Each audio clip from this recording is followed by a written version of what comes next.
आप सभी का एक बार फिर से स्वागत है आरबीएससी हिंदी ज्ञान की श्रृंखला में। कक्षा 12 के अंतर्गत पद परिचय का अध्ययन करते हुए हमने संज्ञा, सर्वनाम व क्रिया की जानकारी प्राप्त कर ली थी। इसी संबंध में आगे बढ़ते हुए आज हम क्रिया विशेषण अर्थात अविकारी शब्दों की सामान्य जानकारी प्राप्त करने का प्रयास करेंगे, जिससे पद परिचय संबंधी प्रश्नों को हम आसानी से हल कर सके। यदि आपने अभी तक चैनल को लाइक और सब्सक्राइब नहीं किया है तो आगे बढ़ने से पूर्व चैनल को लाइक और सब्सक्राइब कर लें। चलिए अब अविकारी शब्दों के बारे में जानने का प्रयास करते हैं। आज हम बात करेंगे क्रिया विशेषण। देखिए, क्रिया विशेषण कहते किसे हैं,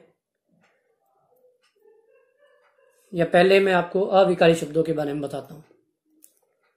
आज हम अविकारी शब्दों के बारे में जानेंगे।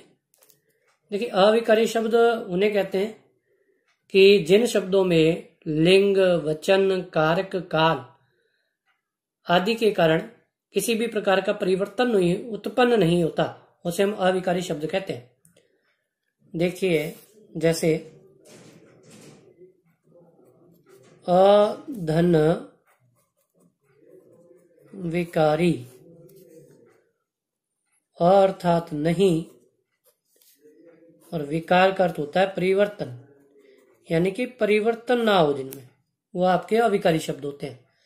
देखिए, परिभाषा क्या है इसकी, वे जानने का प्रयास करते हैं कि जिन शब्दों में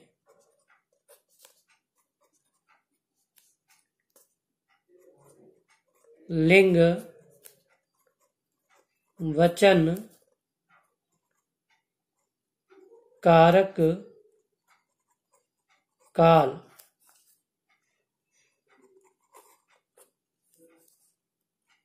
आदि के कारण कोई विकार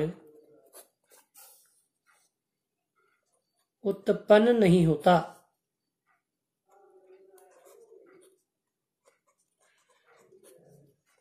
उन्हें अविकारी अथवा अव्यय शब्द कहते हैं।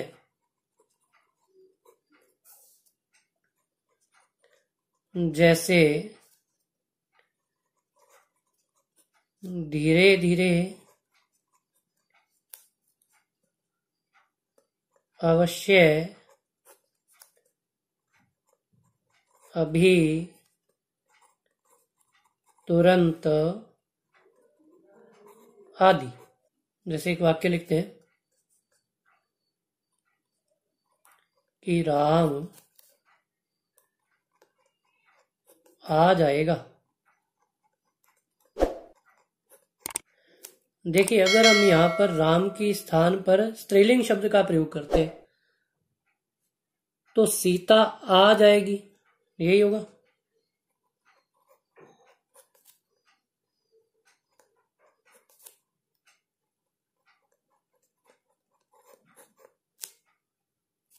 बहुवचन का प्रयोग करें, हमने लिखा बच्चे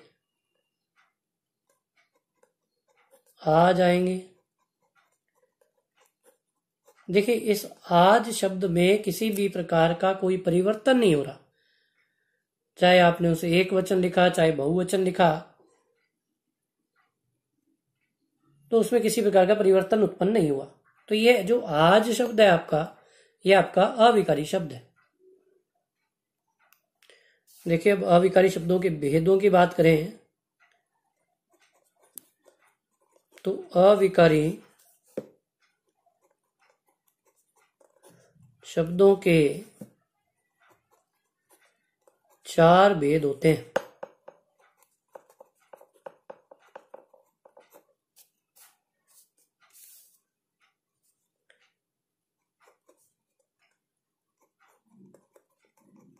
क्रिया विशेषण अव्यय,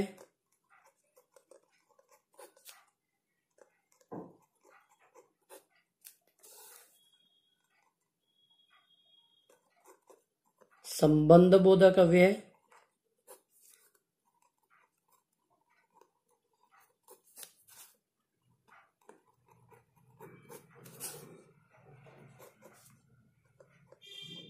समुच्चय बोधक अव्यय,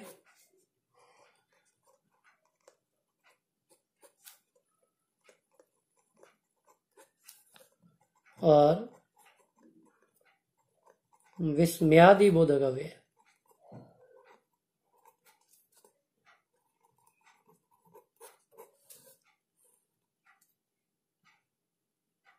सबसे पहले बात करते हैं क्रिया विशेषण अव्यय की।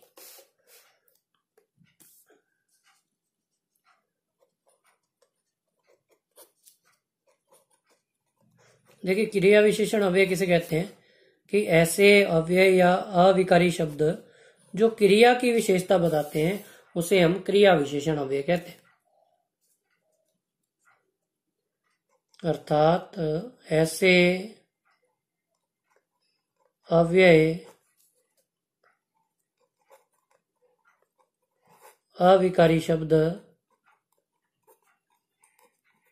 जो क्रिया की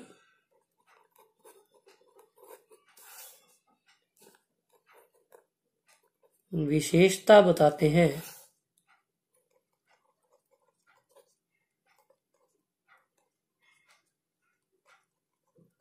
उन्हें क्रिया विशेषण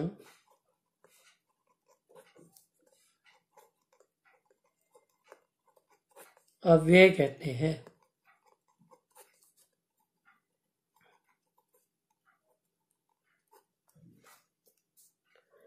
देखिए, आपके जो क्रिया विशेषण अव्यय है वो क्रिया से पहले प्रयुक्त होते हैं, या अविकारी शब्द जो भी होंगे आपके वो क्रिया से पहले ही प्रयुक्त होंगे और उसकी विशेषता बताने का प्रयास करेंगे।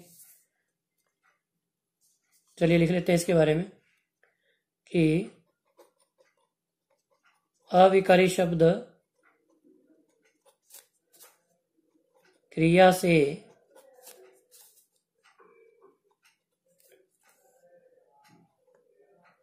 पहले प्रयुक्त होकर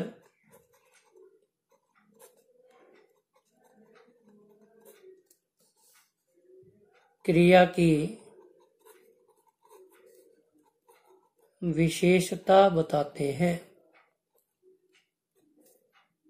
जैसे एक उदाहरण लिखते हैं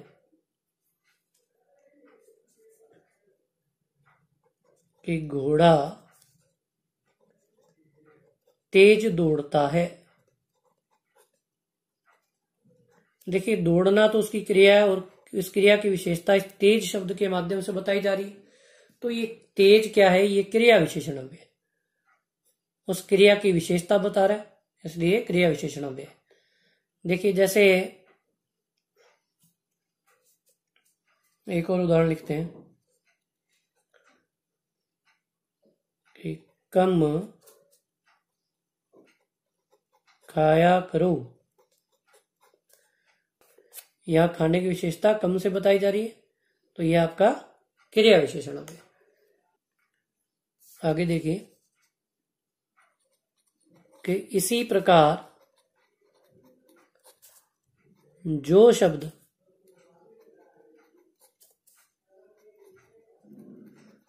क्रिया की विशेषता बताते हैं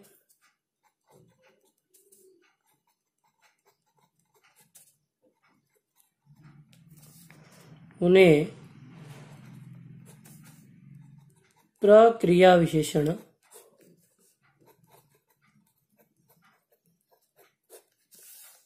कहते हैं।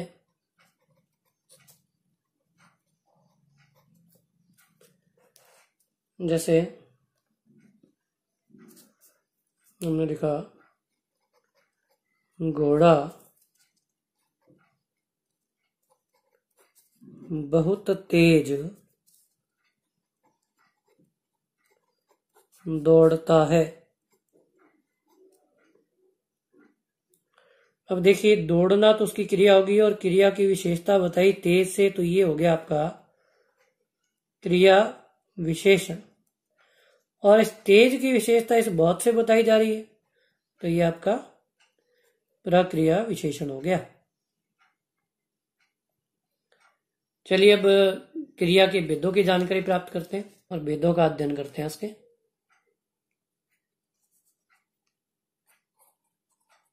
क्रिया विशेषण के भेद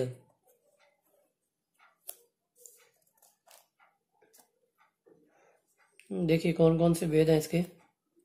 मुख्यतः 4 भेद होते हैं। रीतिवाचक क्रिया विशेषण,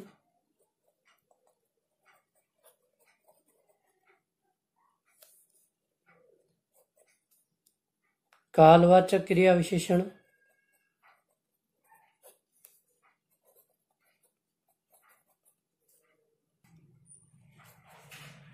स्थानवाचक क्रिया विशेषण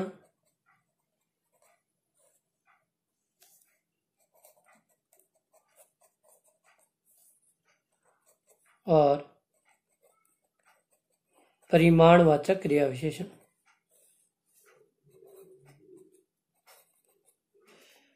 देखिए आसानी से याद रखने के लिए क्या करेंगे हम। देखिए रीति जो होती है वो किसी भी कार्य की परंपरा को प्रदर्शित करती है कि उसके कार्य करने की रीति कैसी है, किस प्रकार चलती है। तो रीति का जब भी कोई क्रिया के आगे रीतिवाचक शब्द होगा तो उसकी पहचान कैसे करेंगे कि उस क्रिया के से पहले कैसे शब्द का प्रयोग करते हुए यदि हम प्रश्न का निर्माण करेंगे तो हमें ज्ञात हो जाएगा कि वहां पर रीतिवाचक क्रिया विशेषण का प्रयोग हुआ है। इसी प्रकार कालवाचक क्रिया विशेषण समय का बोध कराते हैं। तो समय की जानकारी के लिए हम कब से प्रश्न करेंगे। इसी प्रकार स्थानवाचक क्रिया विशेषण के लिए देखिए स्थानवाचक क्रिया विशेषण स्थान का बोध कराता है। तो उसकी जानकारी के लिए कहां से प्रश्न करेंगे। और परिमाणवाचक देखिए परिमाणवाचक सदैव मात्रा का बोध कराता है। तो मात्रा का बोध कराता है तो उसकी जानकारी के लिए हम कितना अथवा कितनी से प्रश्न करेंगे। देखिए कुछ उदाहरण लिखते हैं और इसे समझने का प्रयास करते हैं। जैसे हमने लिखा धीरे बोलो कोई सुन लेगा। अब देखिए बोलना क्रिया है तो क्रिया से पहले ये लिखा हुआ है धीरे। अब पता कैसे चलेगा कि कौन सा क्रिया विशेषण का रूप है। तो कैसे बोले धीरे, यानी कि धीरे शब्द क्या है रीतिवाचक क्रिया विशेषण।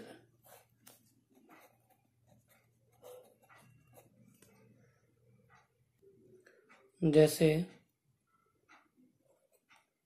बच्चा थोड़ा थोड़ा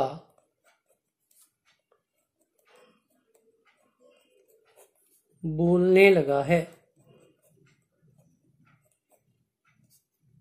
इसमें कौन सा है, कितना बोलने लगा है बच्चा, थोड़ा थोड़ा, यानी कि परिमाणवाचक। जैसे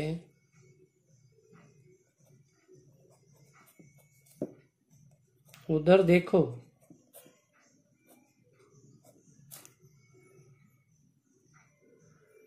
कहां देखो, उधर देखो, अर्थात स्थानवाचक क्रिया विशेषण।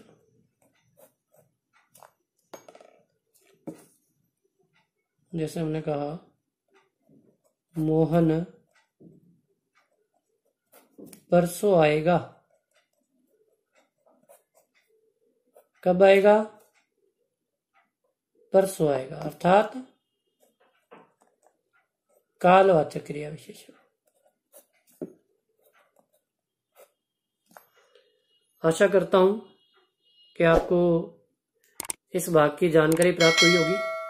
आगे के भागों की जानकारी अगले वीडियो में प्राप्त करेंगे। धन्यवाद।